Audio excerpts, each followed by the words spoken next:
Bienvenue sur Classique en lecture. Le meilleur des mondes d'Aldous Huxley. Un bâtiment gris et trapu de 34 étages seulement. Au-dessus de l'entrée principale, les mots « Centre d'incubation et de conditionnement de Londres centrale ». Et dans un écusson, la devise de l'État mondial « Communauté, identité, stabilité ». L'énorme pièce du rez-de-chaussée était exposée au nord. En dépit de l'été qui régnait au-delà des vitres, en dépit de toute la chaleur tropicale de la pièce elle-même, ce n'étaient que de maigres rayons de lumière crue et froide qui se déversaient par les fenêtres. Les blouses des travailleurs étaient blanches, leurs mains gantées de caoutchouc pâle, de teinte cadavérique. La lumière était gelée, morte, fantomatique. Ce n'est qu'au cylindre jaune des microscopes qu'elle empruntait un peu de substance riche et vivante, étendue le long des tubes comme du beurre. « Et ceci, dit le directeur, ouvrant la porte, c'est la salle de fécondation. » Au moment où les directeurs de l'incubation et du conditionnement entra dans la pièce, 300 fécondateurs, penchés sur leurs instruments, étaient plongés dans ce silence où l'on ose à peine respirer, dans ce chantonnement ou ce sifflotement inconscient, par quoi se traduit la concentration la plus profonde. Une bande d'étudiants nouvellement arrivés, très jeunes, roses et imberbes, se pressait, pénétrés d'une certaine appréhension, voire de quelque humilité, sur les talons du directeur. Chacun d'eux portait un cahier de notes, dans lequel, chaque fois que le grand homme parlait, il griffonnait désespérément. Ils puisaient ici leur savoir à la source même. C'était un privilège rare. Le DIC de Londres centrale s'attachait toujours à faire faire à ses nouveaux étudiants, sous sa conduite personnelle, le tour des divers services. Simplement pour vous donner une idée d'ensemble, leur expliquait-il, car il fallait bien entendu qu'ils eussent un semblant d'idée d'ensemble si l'on voulait qu'ils finissent leur travail intelligemment, et cependant qu'ils en eussent le moins possible si l'on voulait qu'ils fussent plus tard des membres convenables et heureux de la société. Car les détails, comme chacun le sait, conduisent à la vertu et au bonheur. Les généralités sont, au point de vue intellectuel, des mots inévitables. Ce ne sont pas les philosophes, mais bien ceux qui s'adonnent au bois découpé et aux collections de timbres qui constituent l'armature de la société. Demain, ajouta-t-il, leur adressant un sourire empreint d'une bonhomie légèrement menaçante, vous vous mettrez au travail sérieux. Vous n'aurez pas de temps à consacrer aux généralités.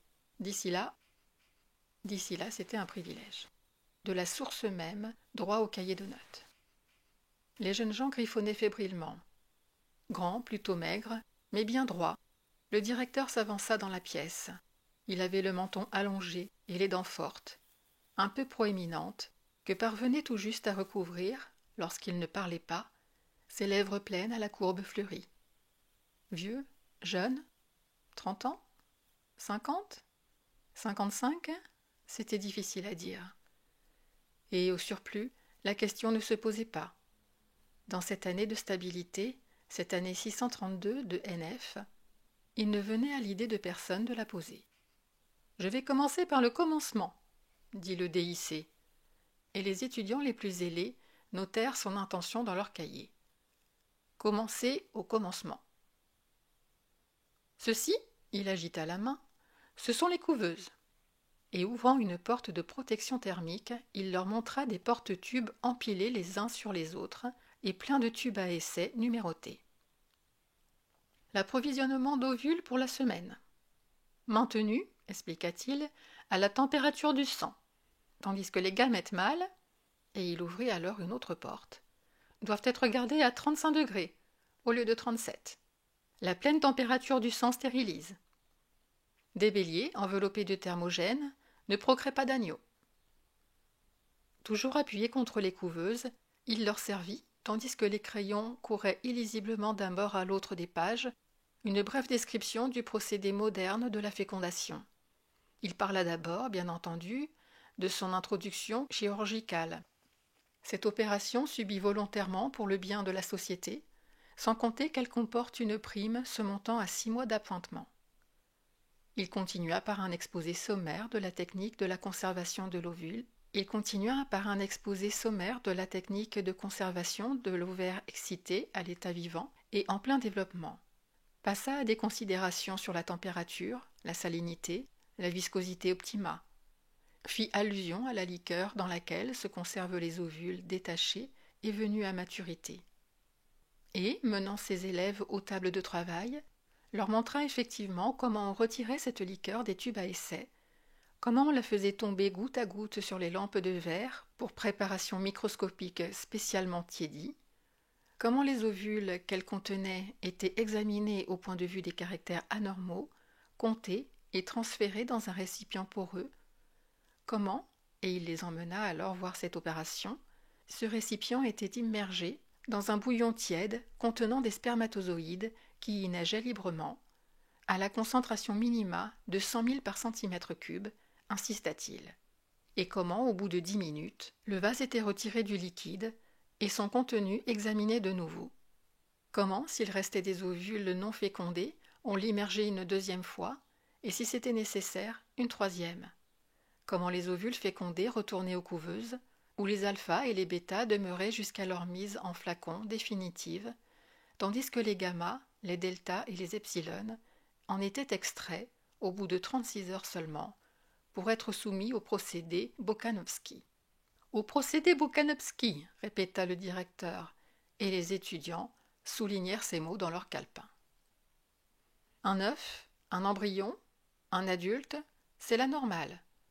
Mais un œuf bokanovskifié a la propriété de bourgeonner, de proliférer, de se diviser de 8 à 96 bourgeons, et chaque bourgeon deviendra un embryon parfaitement formé, et chaque embryon un adulte de taille complète. On fait ainsi pousser 96 êtres humains, là où il n'en poussait autrefois qu'un seul. Le progrès. La bokanovskification, dit le DIC pour conclure, consiste essentiellement en une série d'arrêts du développement. Nous enrayons la croissance normale et, assez paradoxalement, l'œuf réagit en bourgeonnant. Réagit en bourgeonnant. Les crayons s'affairèrent. Il tendit le bras. Sur un transporteur à nouveau très lent, un porte-tube plein de tubes à essai pénétrait dans une grande caisse métallique. Un autre en sortait. Il y avait un léger ronflement des machines. Les tubes mettaient 8 minutes à traverser la caisse de bout en bout, leur expliqua-t-il. Soit 8 minutes d'exposition aux rayons durs, ce qui est à peu près le maximum que puisse supporter un œuf. Un petit nombre mourait. Des autres, les moins influencés, se divisaient en deux. La plupart proliféraient en 4 bourgeons, quelques-uns en 8. Tous étaient renvoyés aux couveuses, où les bourgeons commençaient à se développer. Puis, au bout de 2 jours, on les soumettait soudain au froid et à l'arrêt de croissance. En 2, en 4, en 8, les bourgeons bourgeonnaient à leur tour. Puis, ayant bourgeonné, ils étaient soumis à une dose d'alcool presque mortelle. En conséquence, ils proliféraient de nouveau, et ayant bourgeonné, on les laissait alors se développer en paix, bourgeon des bourgeons des bourgeons. Tout nouvel arrêt de croissance étant généralement fatal. À ce moment, l'œuf primitif avait de fortes chances de se transformer en un nombre quelconque d'embryons, compris entre 8 et 96, ce qui est, vous en conviendrez, un perfectionnement prodigieux par rapport à la nature. Des jumeaux identiques, mais non pas en maigres groupes de 2 ou 3, comme aux jours anciens de reproduction vivipare, alors qu'un œuf se divisait autrefois accidentellement. Mais bien par douzaines, par vingtaines d'un coup. Par vingtaines, répéta le directeur, et il écarta les bras comme s'il faisait des libéralités à une foule. Par vingtaines. Mais l'un des étudiants fut assez sot pour demander en quoi résidait l'avantage. Mon bon ami, dit le directeur, se tournant vivement vers lui, vous ne voyez donc pas? Vous ne voyez donc pas? Il leva la main, il reprit une expression solennelle. Le procédé Bokanovski est l'un des instruments majeurs de la stabilité sociale. Instrument majeur de la stabilité sociale, des hommes et des femmes, conformes au type normal, en groupes uniformes. Tout le personnel d'une petite usine constitué par les produits d'un seul œuf bokanovskifié. 96 jumeaux identiques, faisant marcher 96 machines identiques. Sa voix était presque vibrante d'enthousiasme. On sait vraiment où l'on va, pour la première fois dans l'histoire. Il cita sa devise planétaire. Communauté, identité, stabilité. Des mots grandioses. Si nous pouvions Bofkanovskifier indéfiniment, tout le problème serait résolu. Résolu par des gammas du type normal, des deltas invariables, des epsilon uniformes, des millions de jumeaux identiques. Le principe de la production en série, appliqué enfin à la biologie. Mais, hélas, le directeur hocha la tête. Nous ne pouvons pas Bofkanovskifier indéfiniment. 96, telle semblait être la limite. 72, une bonne moyenne. Fabriqués avec le même ovaire et les gamètes du même mâle, autant de groupes que possible de jumeaux identiques, c'était là ce que pouvait faire de mieux, un mieux qui n'était malheureusement qu'un pis-aller, et cela c'était déjà difficile. Car dans la nature, il faut 30 ans pour que 200 ovules arrivent à maturité. Mais notre tâche, c'est de stabiliser la population en ce moment, ici, maintenant. Produire des jumeaux au compte-gouttes tout au long d'un quart de siècle. À quoi cela servirait-il ? Manifestement, cela ne servirait absolument de rien. Mais la technique de Potsnap avait immensément accéléré le processus de la maturation. On pouvait s'assurer au moins 150 œufs mûrs en l'espace de 2 ans, que l'on féconde et que l'on bokanisquifie, en d'autres termes, qu'on multiplie par 72, et l'on obtient une moyenne de presque 11 000 frères et sœurs dans 150 groupes de jumeaux identiques, tous du même âge, à 2 ans près. Et dans des cas exceptionnels, nous pouvons nous faire livrer par un seul ovaire plus de 15 000 individus adultes. Faisant signe à un jeune blond au teint vermeil qui passait par hasard à ce moment. « Mr. Foster » appela-t-il. Le jeune homme au teint vermeil s'approcha. « Pourriez-vous nous indiquer le chiffre maximum obtenu par un seul ovaire, Mr. Foster ?»« 16 012, dans ce centre-ci, » répondit Mr. Foster sans aucune hésitation. Il parlait très vite, avait l'œil bleu et vif, et prenait un plaisir évident à citer des chiffres. 16 012 en 189 groupes identiques. Mais bien entendu, on a fait beaucoup mieux, continua-t-il vigoureusement, dans quelques-uns de nos centres tropicaux. Singapour en a souvent produit plus de 16 500. Et Mombasa a effectivement atteint les 17 000. Mais c'est qu'ils sont injustement privilégiés aussi. Il faut voir comment un ovaire de noix réagit au liquide pituitaire. Il y a là de quoi vous étonner quand on est habitué à travailler sur des matériaux européens. Néanmoins, ajouta-t-il en riant, mais l'éclair de la lutte était dans ses yeux, et le soulèvement de son menton était un défi. Néanmoins, nous avons l'intention de les dépasser, s'il y a moyen. Je travaille en ce moment sur un merveilleux ovaire de delta-. Il n'a que 18 mois, tout juste. Plus de 12 700 enfants déjà, soit décantés, soit en embryon. Et il en veut encore. Nous arriverons encore à les battre. Voilà l'état d'esprit qui me plaît, s'écria le directeur, et il donna une tape sur l'épaule de Mr. Foster. Venez donc avec nous, et faites profiter ces gamins de votre savoir d'expert. Mr. Foster sourit modestement. Avec plaisir. Ils le suivirent. Dans la salle de mise en flacon, tout était agitation harmonieuse et activité ordonnée. Des plaques de péritoine de truie, toutes coupées aux dimensions voulues, arrivaient continuellement, dans de petits monte-charges, au magasin des organes dans le sous-sol. Bzzzt, et puis flac. Les portes du monte-charge s'ouvraient toutes grandes. Le garnisseur de flacons n'avait qu'à allonger la main, prendre la plaque, l'introduire, aplatir les bords, et avant que le flacon ainsi garni eût le temps de s'éloigner, hors de la portée, le long du transporteur sans fin, bzzzt, flac. Une autre plaque de péritoine était montée vivement des profondeurs souterraines, prête à être introduite dans un autre flacon, le suivant dans cette lente procession interminable sur le transporteur. Après les garnisseurs, il y avait les immatriculeurs. Un à un, les œufs étaient transférés de leur tube à essai dans des récipients plus grands. Avec dextérité, la garniture de péritoine était incisée, la morula y était mise en place, la solution saline y était versée. Et déjà, le flacon était passé plus loin, et c'était au tour des étiqueteurs. L'hérédité, la date de fécondation, les indications relatives au groupe Bokanovski, tous les détails étaient transférés de tube à essai à flacon. Non plus anonyme, mais nommée, identifiée, la procession reprenait lentement sa marche. Sa marche à travers une ouverture de la cloison, sa marche pour entrer dans la salle de prédestination sociale. 88 mètres cubes de fiches sur carton, dit Mr. Foster, avec un plaisir manifeste, comme ils entraient. Contenant tous les renseignements utiles, ajouta le directeur. Mise à jour tous les matins. Et coordonnées tous les jours dans l'après-midi. Sur la base desquels sont faits les calculs. Tant d'individus de telle et telle qualité, dit Mr. Foster.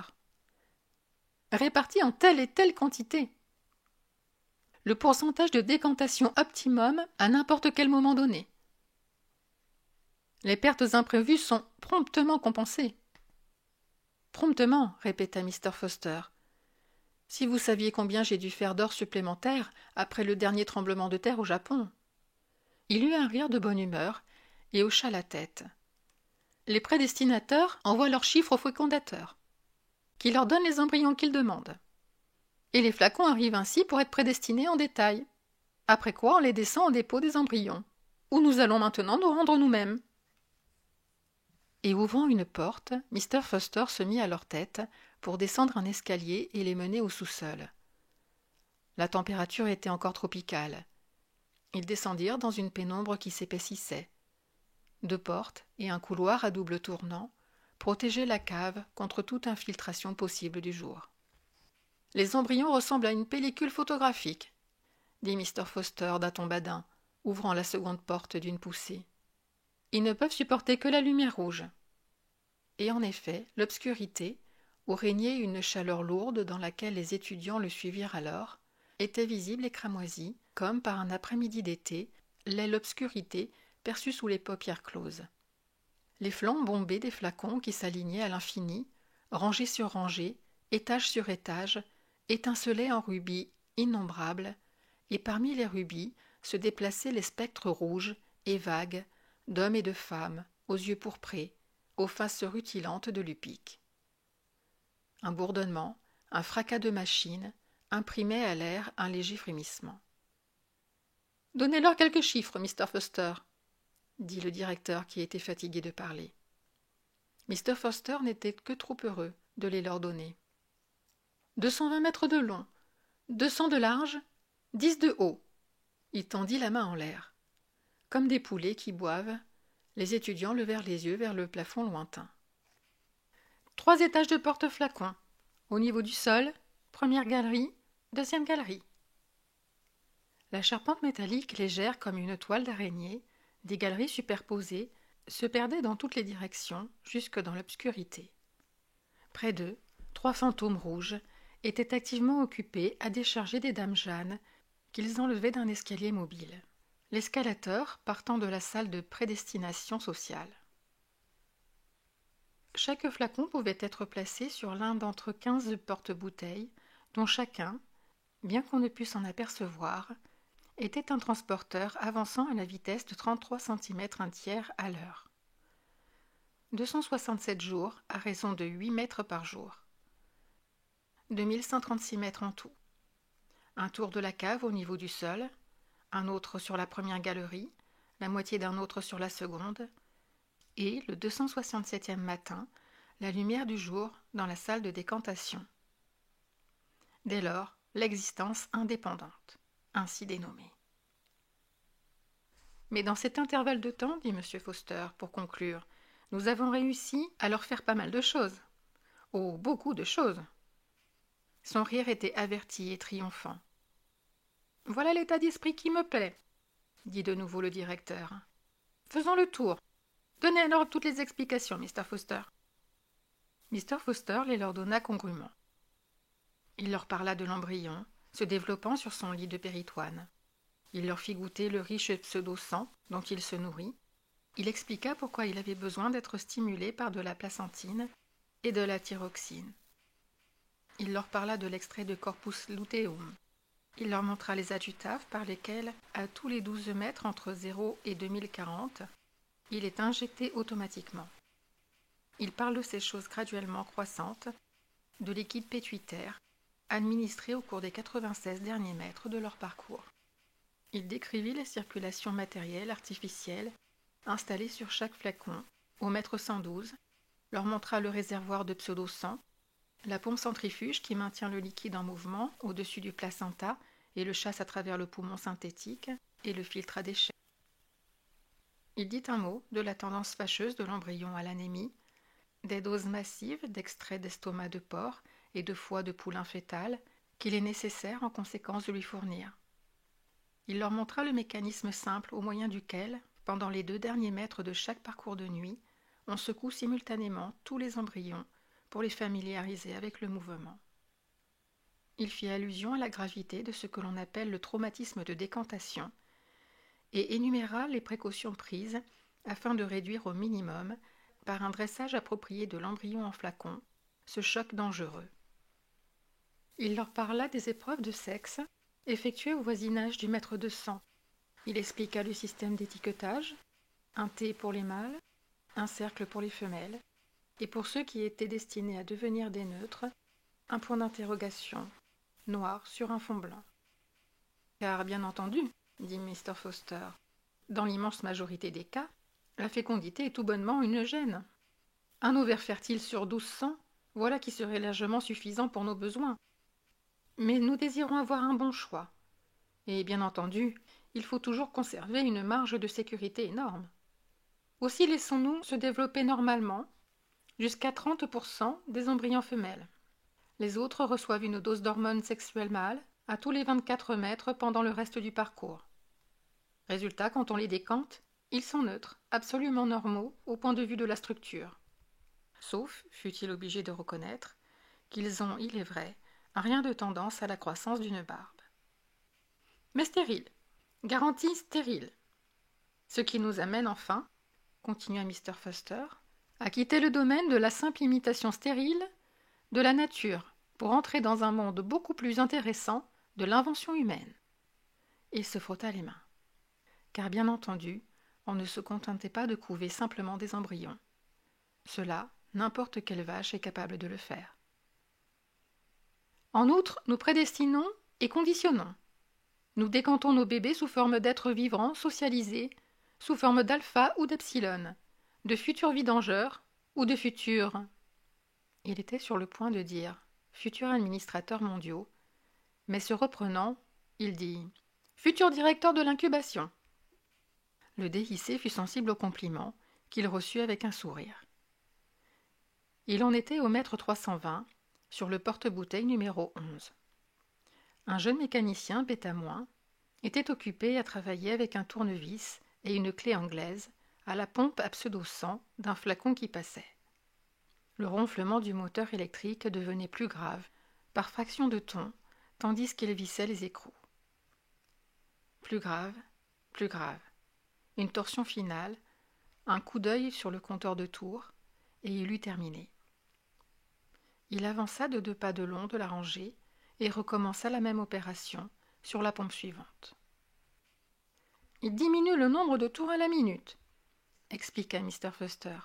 « Le pseudo-sang circule plus lentement. Il passe par conséquent dans les poumons à intervalles plus longs. Il donne par la suite à l'embryon moins d'oxygène. Rien de tel que la pénurie d'oxygène pour maintenir un embryon au-dessous de la normale. » De nouveau, il se frotta les mains. « Mais pourquoi voulez-vous maintenir l'embryon au-dessus de la normale ?» demanda un étudiant ingénu. « Quel âne !» dit le directeur, rompant un long silence. « Ne vous est-il jamais venu à l'idée qu'il faut un embryon d'epsilon, un milieu d'epsilon, aussi bien qu'une hérédité d'epsilon ?» Cela ne lui était évidemment pas venu à l'idée. Il fut couvert de confusion. « Plus la caste est basse, dit Mr. Foster, moins on donne d'oxygène. Le premier organe affecté, c'est le cerveau, ensuite le squelette. À 70% d'oxygène normal, on obtient des nains. À moins de 70%, des monstres sans yeux, lesquels ne sont absolument d'aucune utilité, dit Mr. Foster pour conclure. Tandis que sa voix se fit confidentielle, avide d'exposer ce qu'il avait à dire. Si l'on pouvait découvrir une technique pour réduire la durée de maturation, quel bienfait ce serait pour la société! Considérez le cheval. Ils le considérèrent. Mûr à 6 ans? L'éléphant à 10? Alors qu'à 13 ans, un homme n'est pas encore mûr sexuellement. Il n'est adulte qu'à 20 ans. D'où bien entendu ce fruit du développement retardé, l'intelligence humaine. Mais chez les epsilon, dit fort justement Mr. Foster, nous n'avons pas besoin d'intelligence humaine. On n'en a pas besoin. Et on ne l'obtient pas. Mais bien que chez l'epsilon, l'esprit soit mûr à 10 ans, il en faut 18 avant que le corps soit propre au travail. Que de longues années d'immaturité, superflues et gaspillées. S'il était possible d'accélérer le développement physique jusqu'à le rendre aussi rapide, mettons que celui d'une vache, quelle économie énorme il en résulterait pour la communauté. Énorme, murmurèrent les étudiants. L'enthousiasme de Mr. Foster était contagieux. Ses explications se firent plus techniques. Il parla de la coordination anormale des endocrines qui fait que les hommes croissent si lentement. Il admit, pour l'expliquer, une mutation germinale. Peut-on détruire les effets de cette mutation germinale? Peut-on faire régresser l'embryon d'epsilon au moyen d'une technique appropriée, jusqu'au caractère normal qui existe chez les chiens et les vaches? Tel était le problème, et il était sur le point d'être résolu. Pilkington, à Mombasa, avait produit des individus qui étaient sexuellement mûrs à 4 ans et de taille adulte à 6 ans et demi, mais socialement sans utilité. Des hommes et des femmes de 6 ans et demi étaient trop bêtes pour accomplir même le travail d'epsilon. Et le processus était de type tout ou rien. Ou bien l'on ne réussissait à modifier rien du tout, ou bien l'on modifiait complètement. On essayait encore de trouver le compromis idéal entre les adultes de 20 ans et des adultes de 6 ans. Jusqu'à présent sans succès. Mr. Foster soupira et hocha la tête. Leur pérégrination, parmi la pénombre cramoisie, les avait amenés au voisinage de mètre 170 sur le porte-bouteille numéro 9. À partir de ce point, le porte-bouteille numéro 9 disparaissait dans une gaine et les flacons accomplissaient le restant de leur trajet dans une sorte de tunnel, interrompu çà et là par des ouvertures de 2 ou 3 mètres de large. Le conditionnement à la chaleur, dit Mr. Foster. Des tunnels chauds alternaient avec des tunnels rafraîchis. La fraîcheur était alliée à d'autres désagréments sous forme de rayons X durs. Lorsqu'ils en arrivaient à être décantés, les embryons avaient horreur du froid. Ils étaient prédestinés à émigrer dans les tropiques, à être mineurs, tisserands de soie à l'acétate et ouvriers dans des aciéries. Plus tard, leur esprit serait formé de façon à confirmer le jugement de leur corps. Nous les conditionnons de telle sorte qu'ils se portent bien à la chaleur, dit Mr. Foster en conclusion. Nos collègues là-haut leur apprendront à l'aimer. Et c'est là, dit sentencieusement le directeur, en guise de contribution à cet exposé, qu'est le secret du bonheur et de la vertu. Aimer ce qu'on est obligé de faire. Tel est le but de tout conditionnement. Faire aimer aux gens la destination sociale dans laquelle ils ne peuvent échapper. Dans un intervalle entre 2 tunnels, une infirmière était en train de sonder délicatement, au moyen d'une seringue longue et fine, le contenu gélatineux d'un flacon qui passait. Les étudiants et leur guide s'arrêtèrent pour la regarder quelques instants, en silence. « Eh bien, Lénina, dit Mr. Foster, lorsqu'enfin elle dégagea la seringue et se releva. La jeune fille se retourna avec un sursaut. On voyait qu'elle était exceptionnellement jolie, bien que l'éclairage lui fît un masque de lupus et des yeux pourprés. « Henri !» Son sourire lui décocha un éclair rouge, une rangée de dents de corail. « Charmante, charmante !» murmura le directeur. Et, lui donnant 2 ou 3 petites tapes, il reçut en échange, pour sa part, un sourire un peu déférent. « Qu'est-ce que vous leur donnez là ?» demanda Mr. Foster, imprimant à sa voix un ton fort professionnel. « Oh, la typhoïde est la maladie du sommeil habituelle. Les travailleurs des tropiques commencent à subir des inoculations au mètre 150, expliqua Mr. Foster aux étudiants. Les embryons ont encore des branchies, comme les poissons. Nous immunisons donc le poisson contre les maladies de l'homme à venir. Puis, se retournant vers Lénina. 5h moins 10 sur le toit, ce soir, dit-il, comme d'habitude. Charmante, dit le directeur une fois de plus. Et avec une petite tape finale, il s'éloigna derrière les autres. Sur le porte-bouteille numéro 10, des rangées de travailleurs des industries chimiques de la génération à venir étaient dressés à supporter le plomb, la soude caustique, le goudron, le chlore.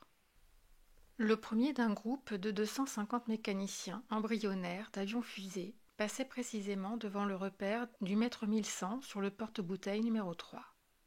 Un mécanisme spécial maintenait leur récipient en rotation constante. Pour améliorer chez eux le sens de l'équilibre, expliqua Mr. Foster. Effectuer des réparations à l'extérieur d'un avion-fusée en plein air, c'est un travail délicat. Nous ralentissons la circulation quand ils sont en position normale, de façon qu'ils soient à moitié affamés, et nous doublons l'afflux de pseudo-sang quand ils sont la tête en bas. Ils apprennent à associer le renversement avec le bien-être. En fait, ils ne sont véritablement heureux que lorsqu'ils se tiennent sur la tête. Et maintenant, reprit Mr. Foster, je voudrais vous montrer un conditionnement très intéressant pour intellectuels alpha+. Nous en avons un groupe important sur le porte-bouteille numéro 5. Au niveau de la première galerie, cria-t-il à deux gamins qui s'étaient mis à descendre au rez-de-chaussée. Ils sont aux environs du mètre 900, expliqua-t-il. On ne peut en somme effectuer aucun conditionnement utile avant que les fœtus aient perdu leur queue. Suivez-moi. Mais le directeur avait regardé sa montre. 3h moins 10, dit-il. Je crains que nous n'ayons pas de temps à consacrer aux embryons intellectuels. Il faut que nous montions aux pouponnières avant que les enfants aient fini leur sieste d'après-midi. Mr. Foster fut déçu. Au moins un coup d'œil sur la salle de décantation, supplia-t-il. Allons, soit. Le directeur sourit avec indulgence. Rien qu'un coup d'œil. Chapitre 2. Ils laissèrent Mr. Foster dans la salle de décantation. Le DIC et ses étudiants prirent place dans l'ascenseur le plus proche et furent montés au 5e étage. Pouponnière, salle de conditionnement néo-pavlovien, annonçait la plaque indicatrice. Le directeur ouvrit une porte. Ils se trouvèrent dans une vaste pièce vide, très claire et ensoleillée, car toute la paroi exposée au sud ne formait qu'une fenêtre. Une demi-douzaine d'infirmières, vêtues des pantalons et des jaquettes d'uniforme réglementaire en toile blanche de viscose, les cheveux aseptiquement cachés sous des bonnets blancs, étaient occupées à disposer sur le plancher des vases de roses suivant une longue rangée d'un bout à l'autre de la pièce. De grands vases garnis de fleurs bien serrées, des milliers de pétales pleinement épanouis et d'une douceur soyeuse, semblable aux joues d'innombrables petits chérubins, mais de chérubins qui, dans cette lumière brillante, n'étaient pas exclusivement roses et ariens, mais aussi lumineusement chinois, mexicains aussi, apoplectiques aussi, d'avoir trop soufflé dans des trompettes célestes, pâles comme la mort aussi, pâles de la blancheur posthume du marbre. Les infirmières se raidirent au garde-à-vous à l'entrée du DIC. « Installez les livres, dit-il sèchement. En silence, les infirmières obéirent à son commandement. Entre les vases de roses, les livres furent dûment disposés, une rangée d'in-quarto enfantins, ouverts d'une façon tentante, chacun sur quelque image gaiement coloriée de bêtes, de poissons ou d'oiseaux. À présent, faites entrer les enfants. Elles sortirent en hâte de la pièce et rentrèrent au bout d'une minute ou deux, poussant chacune une espèce de haute serveuse chargée, sur chacun de ces 4 rayons en toile métallique, de bébés de 8 mois, tous exactement pareils. Un groupe de Bokanovski, c'était manifeste. Et tous, puisqu'ils appartenaient à la caste Delta, vêtus de kaki. « Posez-les par terre !» On déchargea les enfants. « À présent, tournez-les de façon qu'ils puissent voir les fleurs et les livres. » Tournés, les bébés firent immédiatement silence, puis ils se mirent à ramper vers ces masses de couleurs brillantes, ces formes si gaies et si vives sur les pages blanches. Tandis qu'ils s'en approchaient, le soleil se dégagea d'une éclipse momentanée où l'avait maintenu un nuage. Les roses flamboyèrent comme sous l'effet d'une passion interne soudaine. Une énergie nouvelle et profonde parut se répandre sur les pages luisantes des livres. Des rangs des bébés rampant à quatre pattes s'élevaient de petits piaillements, de surexcitation, des gazouillements et des sifflotements de plaisir. Le directeur se frotta les mains. « Excellent !» dit-il. « On aurait guère fait mieux si ça avait été arrangé tout exprès. » Les rampeurs les plus alertes étaient déjà arrivés à leur but. De petites mains se tendirent, incertaines, touchèrent, saisirent, effeuillant les roses transfigurées, chiffonnant les pages illuminées des livres. Le directeur attendit qu'ils fussent tout joyeusement occupés. Puis, « Observez bien, dit-il. » Et levant la main, il donna le signal. L'infirmière-chef, qui se tenait à côté d'un tableau de commande électrique, à l'autre bout de la pièce, abaissa un petit levier. Il y eut une explosion violente. Perçante, toujours plus perçante, une sirène siffla. Des sonneries d'alarme retentirent, affolantes. Les enfants sursautèrent, hurlèrent, leurs visages étaient distordus de terreur. « Et maintenant » criait le directeur, car le bruit était assourdissant. « Maintenant, nous passons à l'opération qui a pour but de faire pénétrer la leçon bien à fond, au moyen d'une légère secousse électrique. » Il agita de nouveau la main et l'infirmière-chef abaissa un second levier. Les cris des enfants changèrent soudain de ton. Il y avait quelque chose de désespéré, de presque dément dans les hurlements perçants et spasmodiques qui lancèrent alors. Leurs petits corps se contractaient et se raidissaient. Leurs membres s'agitaient en mouvements saccadés, comme sous le tiraillement de fils invisibles. « Nous pouvons faire passer le courant dans toute une bande de plancher, » glapit le directeur en guise d'explication. « Mais cela suffit, » dit-il comme signal à l'infirmière. Les explosions cessèrent, les sonneries s'arrêtèrent, le hurlement de la sirène s'amortit, descendant de ton en ton, jusqu'au silence. Les corps raidis et contractés se détendirent, et ce qui avait été les sanglots et les aboiements de fous furieux en herbe se répandit de nouveau en hurlements normaux de terreur ordinaire. « Offrez-leur encore une fois les fleurs et les livres !» Les infirmières obéirent, mais à l'approche des roses, à la simple vue de ces images gaiement colorées du minet, du cocorico, du mouton noir qui fait bé, bé, les enfants se reculèrent avec horreur. Leurs hurlements s'accrurent soudain en intensité. « Observez !» dit triomphalement le directeur. « Observez !» Les livres et les bruits intenses, les fleurs et les secousses électriques, déjà dans l'esprit de l'enfant, ces couples étaient liés de façon compromettante, et au bout de 200 répétitions de la même leçon, ou d'autres semblables, ils seraient mariés indissociablement. Ce que l'homme a uni, la nature est impuissante à le séparer. Ils grandiront avec ce que les psychologues appelaient une haine instinctive des livres et des fleurs. Des réflexes inaltérablement conditionnés. Ils seront à l'abri des livres et de la botanique pendant toute leur vie. Le directeur se tourna vers les infirmières. « Remportez-les !» Toujours hurlant, les bébés en kaki furent chargés sur leurs serveuses et roulés hors de la pièce, laissant derrière eux une odeur de lait aigre et un silence fort bienvenu. L'un des étudiants leva la main, et bien qu'il comprît fort bien pourquoi l'on ne pouvait pas tolérer que des gens de la caste inférieure gaspillassent le temps de la communauté avec des livres, et qu'il y avait toujours le danger qu'ils lussent quelque chose qui fît indésirablement déconditionner un de leurs réflexes, cependant, en somme, il ne concevait pas ce qui avait trait aux fleurs. Pourquoi se donner la peine de rendre psychologiquement impossible au delta l'amour des fleurs ? Patiemment, le DIC donna des explications. Si l'on faisait en sorte que les enfants se missent à hurler à la vue d'une rose, c'était pour des raisons de haute politique économique. Il n'y a pas si longtemps, voilà environ un siècle, on avait conditionné les gammas, les deltas, voire les epsilon, à aimer les fleurs en particulier et la nature sauvage en général. Le but visé, c'était de faire naître en eux le désir d'aller à la campagne, chaque fois que l'occasion s'en présentait, et de les obliger ainsi à consommer du transport. « Et ne consommaient-ils pas du transport » demanda l'étudiant. « Si, Et même en assez grande quantité, répondit le DIC.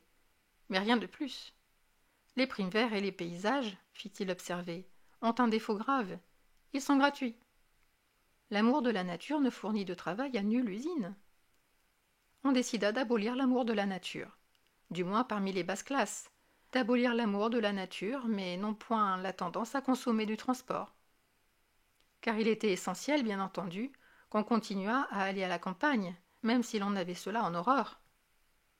Le problème consistait à trouver à la consommation du transport une raison économiquement mieux fondée qu'une simple affection pour les primes verts et les paysages. Elle fut dûment découverte. Nous conditionnons les masses à détester la campagne, dit le directeur pour conclure, mais simultanément, nous les conditionnons à raffoler de tous les sports en plein air. En même temps, nous faisons le nécessaire pour que tous les sports de plein air entraînent l'emploi d'appareils compliqués, de sorte qu'on consomme des articles manufacturés aussi bien que du transport. D'où ces secousses électriques. Je comprends, dit l'étudiant, et il resta silencieux, perdu d'admiration. Il y eut un silence, puis tout ce temps pour se dégager la voix. Il était une fois, commença le directeur, alors que notre Ford était encore de ce monde, un petit garçon s'appelait Ruben Rabinovitch. Ruben était un enfant de parents de langue polonaise. Le directeur s'interrompit. Vous savez ce que c'est, le polonais, je suppose? Une langue morte. Comme le français et l'allemand, ajouta un autre étudiant, exhibant avec zèle son savoir. Et parents? Questionna le DIC.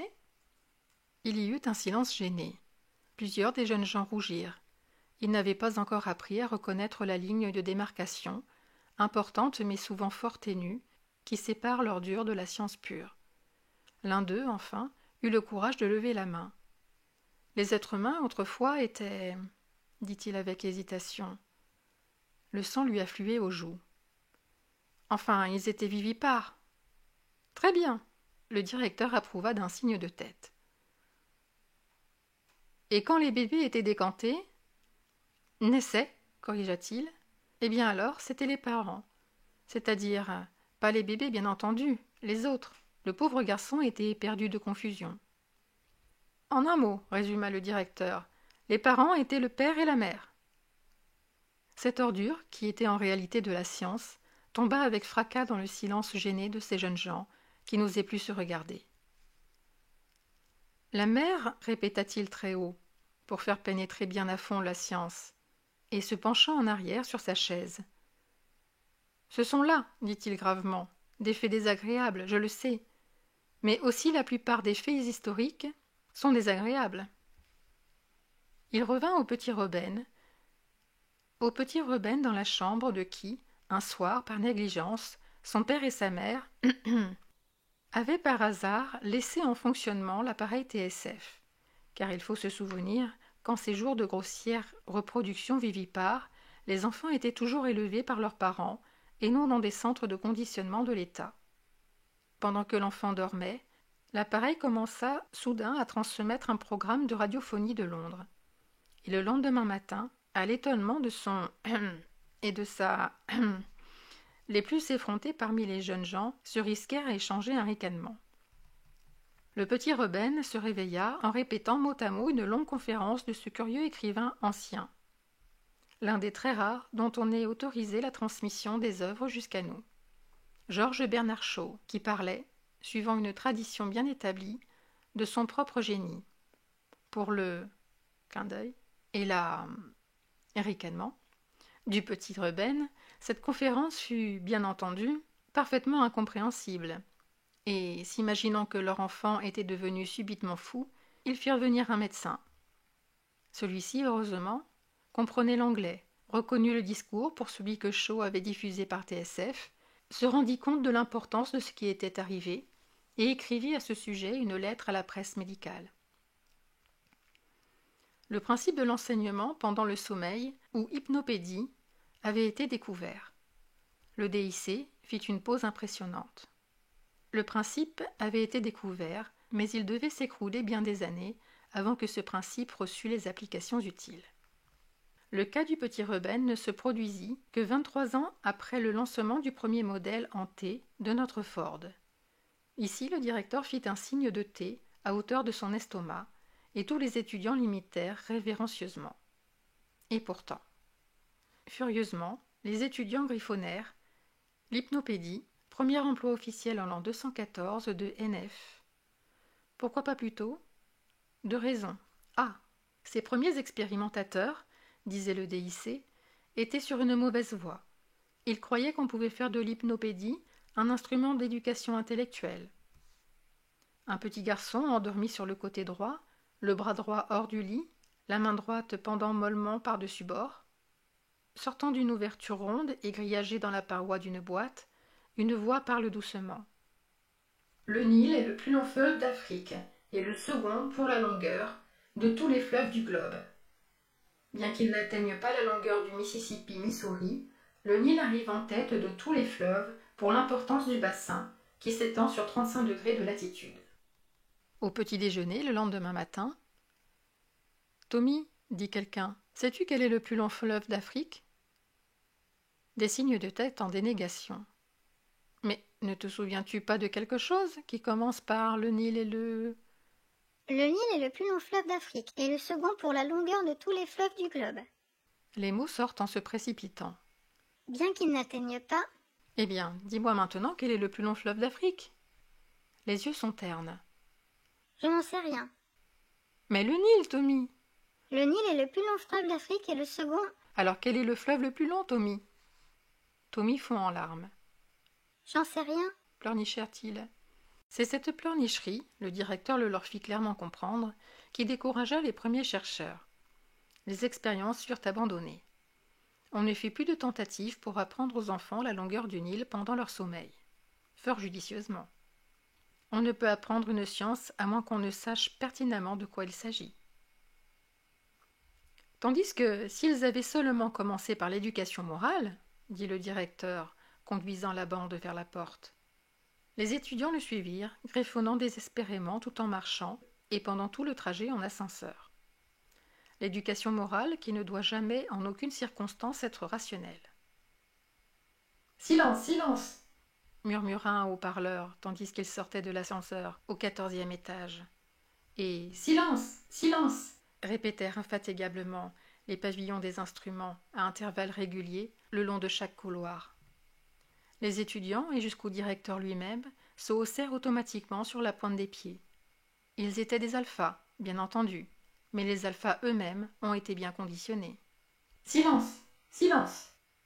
Toute l'atmosphère du 4e étage vibrait d'impératifs catégoriques. 50 mètres de parcours sur la pointe des pieds les amenèrent à une porte que le directeur ouvrit avec précaution.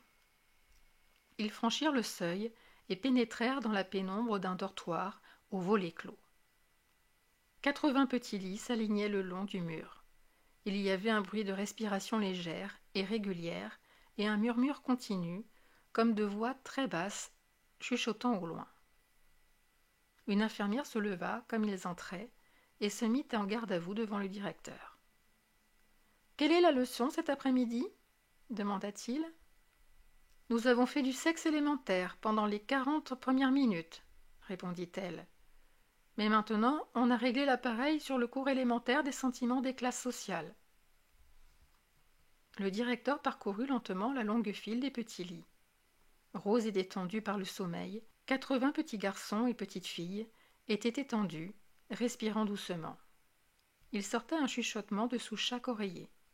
Le DIC s'arrêta et, se penchant sur l'un des petits lits, écouta attentivement. « Cours élémentaire de sentiments des classes sociales, disiez-vous. Faites-le répéter un peu plus haut par le pavillon. » À l'extrémité de la pièce, un haut-parleur faisait saillie sur le mur. Le directeur s'y rendit et appuya sur un interrupteur. « Sont tous vêtus de vert, » dit une voix douce, mais fort distincte, commençant au milieu d'une phrase. « Et les enfants delta sont vêtus de kaki. Oh non, je ne peux pas jouer avec des enfants delta. Et les epsilon sont encore pires. Ils sont trop bêtes pour savoir lire ou écrire. Et puis, ils sont vêtus de noir, ce qui est une couleur ignoble. Comme je suis content d'être un bêta. » Il y eut une pause. puis la voix reprit. Les enfants alpha sont vêtus de gris. Ils travaillent beaucoup plus dur que nous parce qu'ils sont si formidablement intelligents. Vraiment, je suis joliment content d'être un bêta parce que je ne travaille pas si dur. Et puis nous sommes bien supérieurs aux gamma et aux delta. Les gammas sont bêtes. Ils sont vêtus de vert. Et les enfants delta sont vêtus de kaki. Oh non, je ne veux pas jouer avec les enfants delta. Et les epsilon sont encore pires. Ils sont trop bêtes pour savoir. Le directeur remit l'interrupteur dans sa position primitive. La voix se tut. Ce ne fut plus que son grêle fantôme qui continua à marmonner dessous les 80 oreillers. Ils entendront cela encore répété 40 ou 50 fois avant de se réveiller, puis de nouveau jeudi, et samedi de même. 120 fois, 3 fois par semaine, pendant 30 mois. Après quoi, ils passeront à une leçon plus avancée. Des roses et des secousses électriques, le kaki des deltas et une bouffée d'assa fétida, liés indissolublement avant que l'enfant sache parler. Mais le conditionnement, que des paroles n'accompagnent pas, est grossier, et tout d'une pièce. Il est incapable de faire saisir les distinctions plus fines, d'inculquer les modes de conduite plus complexes. Pour cela, il faut des paroles, mais des paroles sans raison. Et un mot, l'hypnopédie. La plus grande force moralisatrice et socialisatrice de tous les temps. Les étudiants écrivèrent cela dans leur calepin. Le savoir puisait directement à la source. De nouveau, le directeur toucha l'interrupteur. « Si formidablement intelligent, disait la voix, douce, insinuante, infatigable. Vraiment, je suis joliment content d'être un bêta, parce que... » Non pas tout à fait comme des gouttes d'eau, bien que l'eau, en vérité, soit capable de creuser à la longue des trous dans le granit, le plus dur, mais plutôt comme des gouttes de cire, à cacheter, liquides, des gouttes qui adhèrent, s'incrustent, s'incorporent à ce sur quoi elles tombent, jusqu'à ce qu'enfin le roc ne soit plus qu'une seule masse écarlate. Jusqu'à ce qu'enfin l'esprit de l'enfant, ce soit ces choses suggérées, et que la somme de ces choses suggérées, ce soit l'esprit de l'enfant, et non pas seulement l'esprit de l'enfant, mais également l'esprit de l'adulte, pour toute sa vie. L'esprit qui juge et qui désire et décide, constitué par ces choses suggérées. Mais toutes ces choses suggérées, ce sont celles que nous suggérons, nous. Le directeur en vint presque à crier, dans son triomphe. « Que suggère l'État ?» Il tapa sur la table la plus proche. Il en résulte, par conséquent... Un bruit le fit se retourner. « Oh, Ford !» dit-il, d'un autre ton. « Voilà que j'ai réveillé les enfants !» Merci d'avoir écouté les 2 premiers chapitres du Meilleur des mondes d'Aldous Huxley sur Classique en lecture. Vous trouverez les chapitres suivants sur la playlist Livre audio. N'hésitez pas à liker, vous abonner et activer la cloche pour être prévenu lorsque je sors une nouvelle vidéo de lecture. À très vite sur Classique en lecture.